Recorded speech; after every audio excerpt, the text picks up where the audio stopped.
मर्यादा पुरुषोत्तम राम की सातों वसुओं को मारने के बाद, मुक्ति देने के बाद आठवें वसु को लेकर मां गंगा आती हैं और महाराज शांतनु से कहती हैं, अरे ले जाती हूँ इस बालक को, नहीं से अब मारूंगी, नहीं से अब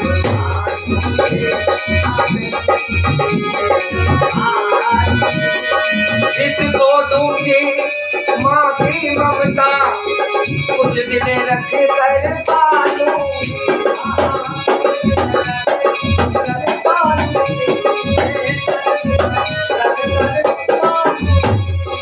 लोकाल चक्र का चलता पहिया, दिखता था कुछ टूटा हुआ,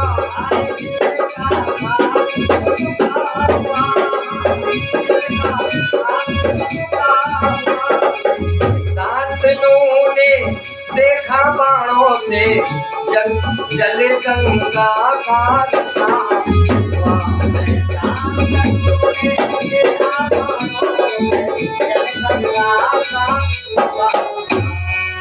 माँ गंगा भीष्म पितामह को अपने साथ लेकर गई और कहा इसको कुछ दिन पालूंगी। मित्रों, एक दिन राजा शांतनु गंगा किनारे विहार करते हुए निकले तो देखा गंगा का जल रुका हुआ है। राजा शांतनु ने जब देखा तो मित्रों बंधुओं प्रकट हुई, इतने में गंगा सुत को निकट बुलाया है, सुत को निकट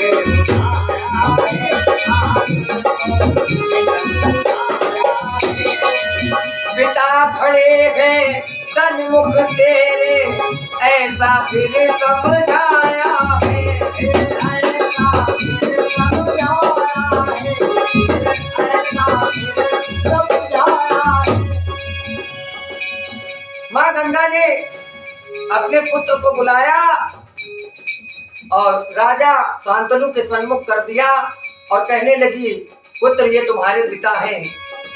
वो पिता खड़े हैं सन्मुख तेरे, ऐसा फिर समझाया है, ऐसा फिर समझाया है, ऐसा फिर समझाया है। परशुराम का कृष्ण देव रथ, सारे जग से न्यारा है, परशुराम का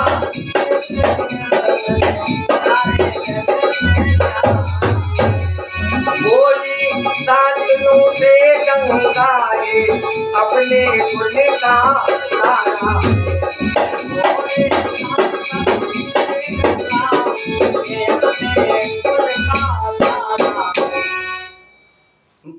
हमारे गुरु परशुराम के शिष्य देवव्रत यानी भीष्म पितामह ये सारे जग से न्यारा है। माँ गंगा ने कहा शांतनु से कि राजन इसे पालिए, ये अपने कुल का तारा है। तो दुखी हृदय से तनुज सौंप कर गंगा अंतर ध्यान हुई है, गंगा अंतर ध्यान हुई है,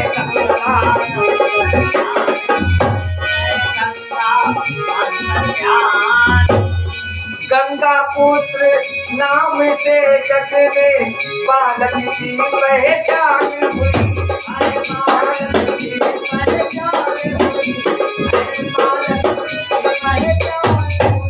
तो भीष्म प्रतिज्ञा करने से भीष्म से सब कहते थे,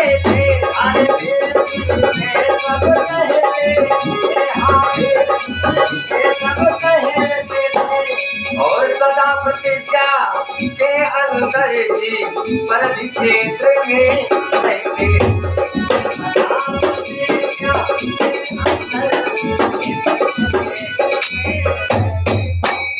भीष्म प्रतिज्ञा करने के कारण देवव्रत का नाम भीष्म पितामह पड़ा और हमेशा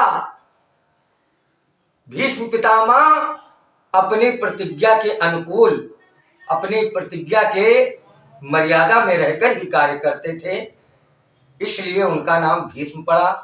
और परशुराम के तेजस्वी शिष्य नाम देवव्रत और भीष्म प्रतिज्ञा करने के कारण गंगा पुत्र का नाम भीष्म और गंगा का पुत्र होने के कारण नाम गंगा पुत्र पड़ा।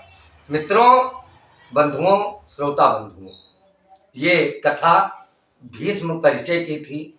आगे की कथा हम आपके सन्मुख लाएंगे भीष्म प्रतिज्ञा की। तो हमारे साथ में हमारे YouTube चैनल पर बने रहिए। हमारे चैनल को सब्सक्राइब करें, लाइक करें, कमेंट करें, हमारा उत्साह बढ़ाएं।